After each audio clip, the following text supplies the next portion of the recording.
नमस्ते दोस्तों। आज हम एक बार फिर आपके बीच लेकर आए हैं चुप रहने की 7 तरीके, जिसको सुनकर आप कभी भी किसी के भी सामने बेफिजूलों की बातों को नहीं बोला करेंगे और नहीं सुना करेगी।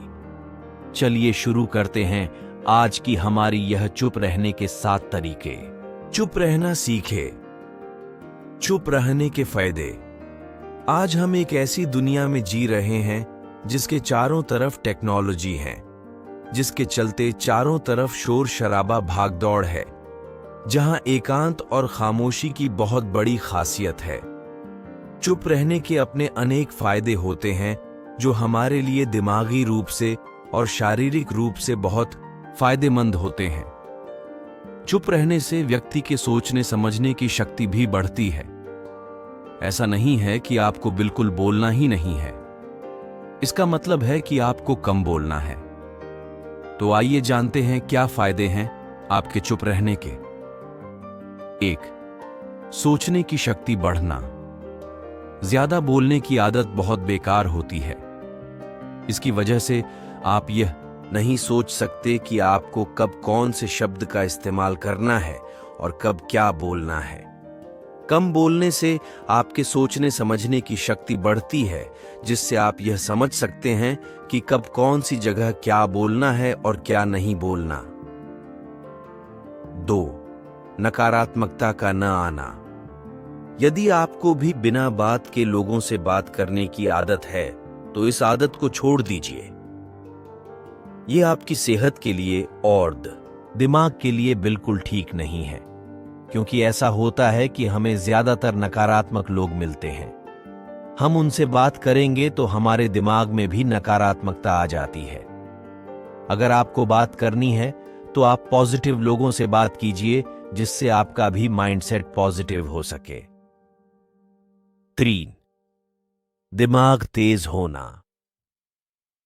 एक रिसर्च के मुताबिक यह बात सामने आई है कि अगर आप अपने एक दिन के कुछ घंटे शांत रहते हैं तो आपका दिमाग भी शांत रहता है, जिससे आपका दिमाग तेज होता है और आपका दिमाग समय समय पर रिचार्ज होता रहता है। ज्यादा बोलना न सिर्फ हमारे माइंड के विकास के लिए बल्कि हमारे शरीर के विकास के लिए भी बाधा बन सकता है। इसीलिए आपको कम से कम बोलना चाहिए। 4. नए क्रिएटिविटी। यदि आप भी रोजाना कोई ना कोई क्रिएटिविटी करते रहते हैं तो आपको कम बोलने की जरूरत है।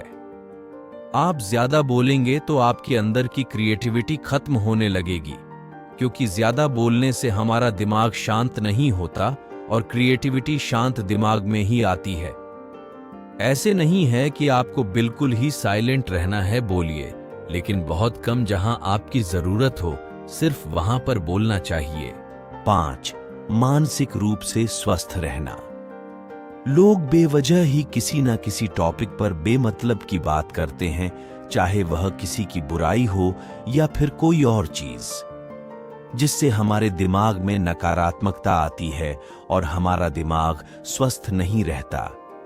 यदि आप चुप रहेंगे तो आपके दिमाग में नकारात्मक बातें नहीं आएंगी, जिससे आपका दिमाग मानसिक रूप से स्वस्थ रहेगा। 6. आपकी वैल्यू का बढ़ना। कुछ लोग ऐसे होते हैं जो बिना मांगे सलाह देने लगते हैं, लेकिन आपको ऐसा बिल्कुल नहीं करना है, क्योंकि जहां आपसे सलाह मांगी जाए सिर्फ सलाह वही देनी चाहिए। वहां लोग आपकी बातों को दिलचस्पी से सुनेंगे और आपकी वैल्यू भी बढ़ेगी। यदि आप बिना किसी के कहे सलाह देंगे तो वहां आपकी बातों को कोई ध्यान से नहीं सुनेगा। जहां आपकी जरूरत है सिर्फ वही बोलना चाहिए, वरना कोई आपकी बात को इंपॉर्टेंस नहीं देगा। 7. सही फैसले करना। सही समय पर सही फैसले लेने वाला एक समझदार और चुप रहने वाला व्यक्ति हो सकता है, क्योंकि चुप रहने वाले व्यक्ति का ही दिमाग इतना शांत होता है कि वह सही समय पर सही फैसले ले सके। यदि आप चुप रहेंगे तो आप सोच सकेंगे कि कौन सी कंडीशन में कैसे फैसले लेने हैं। अगर आपको हमारे चुप रहने के 7 तरीके पसंद आए हैं तो हमें कमेंट करके जरूर बताएं और ऐसे ही मोटिवेशनल बातें सुनने के लिए हमारे चैनल को सब्सक्राइब करना ना भूले। मिलते हैं ऐसे ही और मोटिवेशनल बातों के साथ, तब तक के लिए धन्यवाद।